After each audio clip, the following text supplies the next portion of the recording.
Maio 24, João 9, de 1 a 23. Jesus passava e viu um cego de nascença. Na sociedade judaica, antigamente, achava-se que quando uma pessoa tinha uma doença, é porque ou os pais tinham pecado ou a pessoa tinha pecado.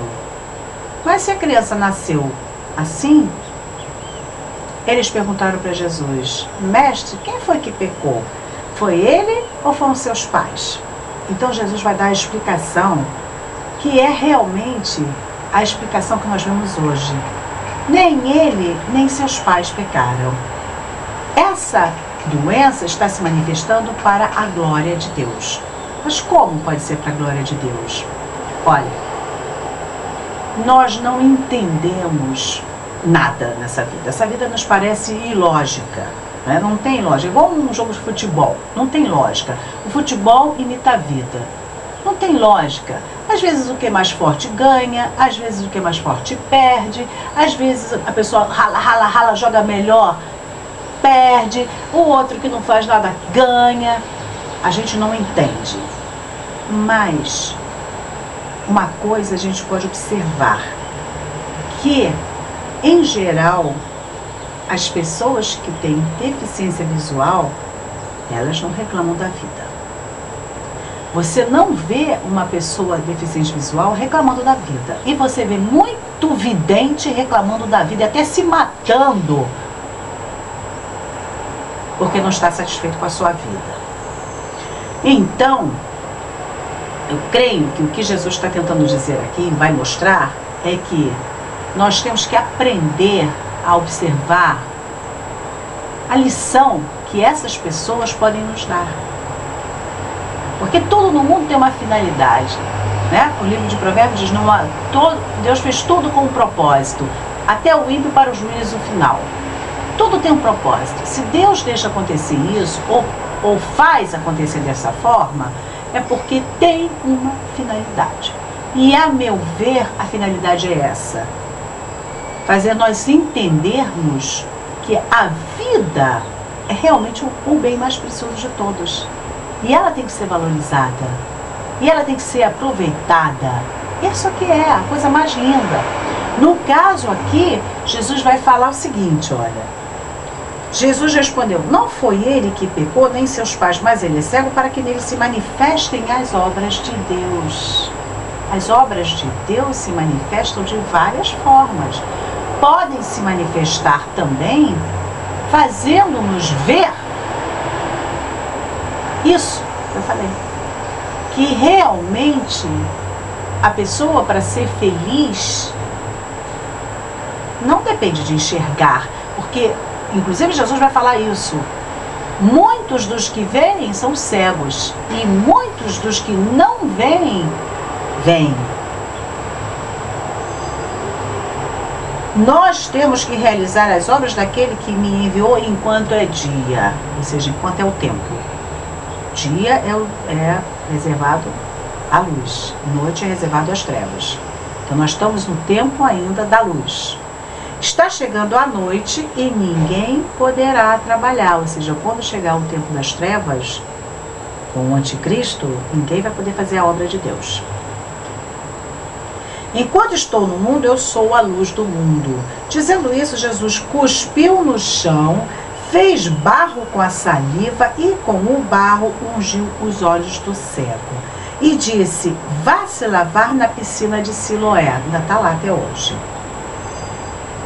O cego foi, lavou-se e voltou enxergando. Jesus pegou um pouco de barro, cuspiu e passou no olho dele. Qual era o problema? Nenhum. Só tinha uma coisinha, um detalhezinho. Era Shabat. Esse era o detalhe. Os vizinhos e os que costumavam ver o cego, pois ele era mendigo, perguntavam: não é ele que ficava sentado pedindo esmola? Uns diziam: é ele mesmo. Outros, porém, diziam: não, não é ele, mas parece com ele. E ele, no entanto, dizia: sou eu mesmo. Então lhe perguntaram: como é que seus olhos se abriram? Ele respondeu: o homem que se chama Jesus fez barro, uniu saliva com a terra, ungiu meus olhos e me disse: vá-se lavar em Siloé. Eu fui, me lavei e comecei a enxergar. Perguntaram-lhe: onde está esse homem? Ele disse: não sei. Então levaram aos fariseus aquele que tinha sido cego. Era Shabat. Então os fariseus lhe perguntaram como é que tinha recuperado a vista. Ele disse: alguém colocou barro nos meus olhos.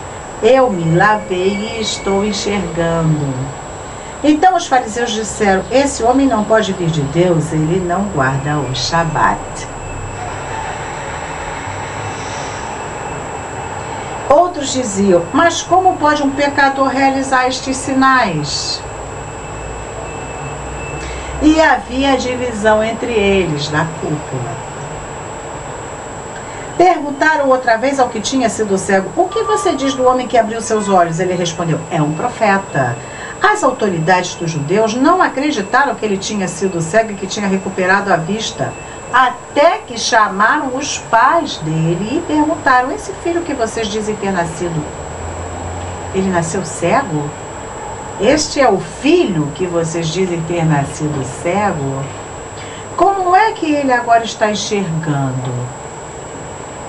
Os pais disseram: sabemos que é o nosso filho e que nasceu cego. Como é que ele agora está enxergando? Isso não sabemos. Também não sabemos quem foi que abriu os olhos dele. Perguntem a ele. É maior de idade e pode dar explicações.